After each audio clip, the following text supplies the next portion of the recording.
Alam mo, I used to have sweaty hands. Oo. Maski nung maliit pa ako, mahiya na talaga ako kasi maglamano. And yet, I ventured into politics knowing that I have this... so every time na mag-shake hands ako, nung mayor ako, siyempre basa talaga ang kamay ko. Ginaganon ko muna sa pantalon, tapos sinasabi ko, basa ang kamay ko, I have sweaty hands. So,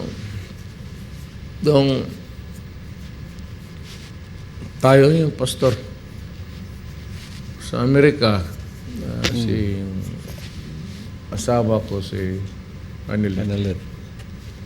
Doon siya sa Cedar Sinai.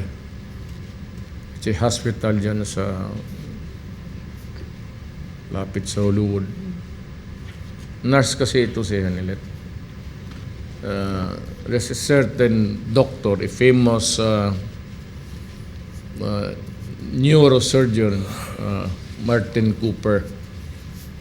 He was the one who operated on Elizabeth Taylor nung nagkaroon siya ng aneurysm. Nag-block dito yung ano.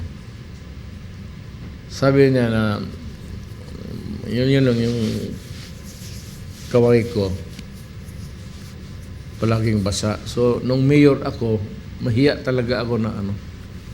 Nung tatrabaho kasi siya sa nurse. So, para malaman lang totoo ng tao. Hindi naman masama yan. Sabi niya, meron dito na si Martin Cooper nga, neurosurgeon. May putulin lang siya dyan sa, but it's a very delicate operation. It's a single nerve na putulin niya na yung sweating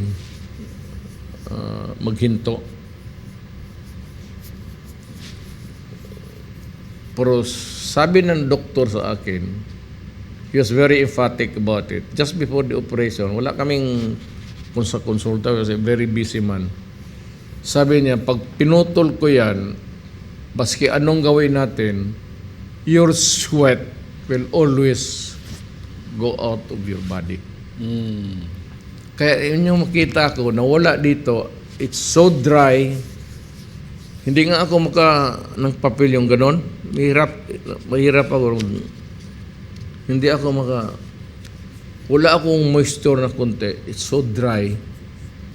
Pero ang sweating lumalabas sa katawan ko. Profusely, oo. Kaya basa ako kanina pagbaba sa... Kaya ako nagbihis.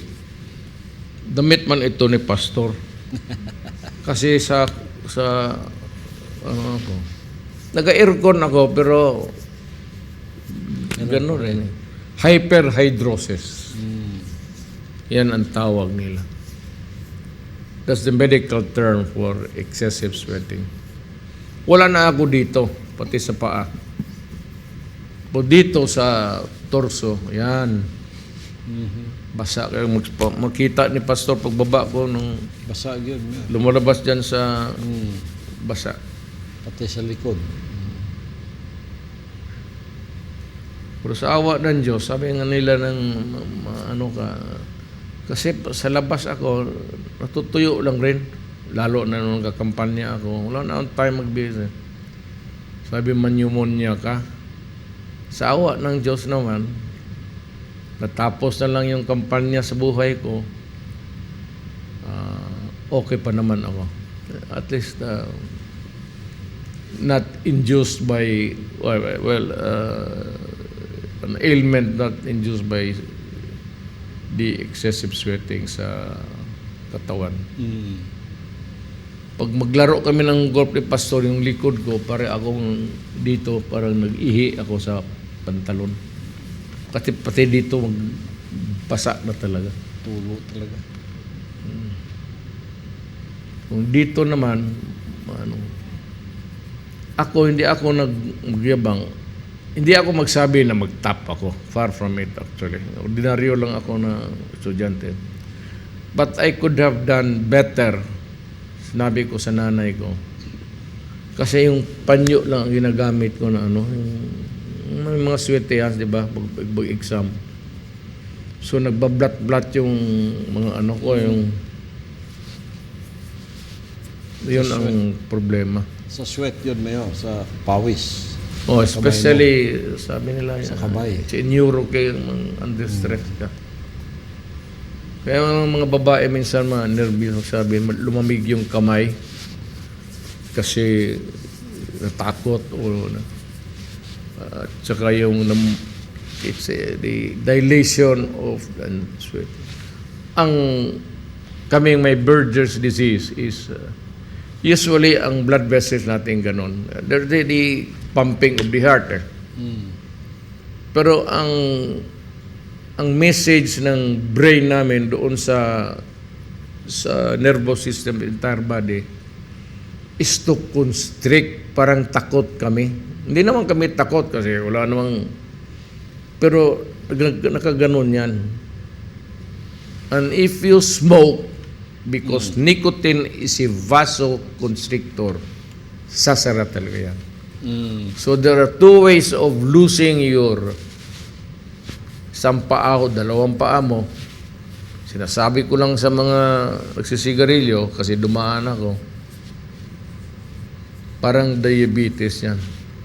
Same. Pareho ang rason. There is not much circulation sa narrowing of the blood vessels. The better practice is really to, minsan dito, nag-iinom ako pagka malig kamay. Bago ako lumalabas dito, naghahingi ako ng wine para yan ang